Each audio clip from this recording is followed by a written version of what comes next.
ഉത്സവകാല ആഘോഷങ്ങളോടനുബന്ധിച്ച് മലബാർ മിൽമ ക്ഷീര കർഷകർക്ക് 4 കോടി നൽകും.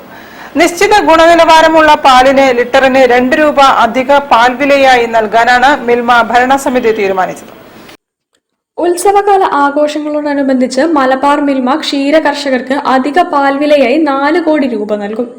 ആനന്ദ് മാതൃക ക്ഷീര സംഘങ്ങൾ വഴി 2026 ഫെബ്രുവരി മാസത്തിൽ മലബാർ മേഖല യൂണിയന് നൽകിയ നിശ്ചിത ഗുണനിലവാരമുള്ള പാലിന് ലിറ്ററിന് 2 രൂപ അധിക പാൽവിലയായി നൽകാനാണ് മിൽമ ഭരണസമിതി യോഗം തീരുമാനിച്ചത്. ഫെബ്രുവരി മാസത്തിൽ സംഭരിച്ച പാലളവ് കണക്കാക്കുമ്പോൾ ഈ തുക 4 കോടിയോളം വരും. അധിക പാൽവില ക്ഷീരസംഘങ്ങളുടെ ബാങ്ക് അക്കൗണ്ടുകളിലേക്ക് മാർച്ച് അവസാനം നൽകും. സംഘങ്ങൾ ക്ഷീര കർഷകർക്ക് കൈമാറും.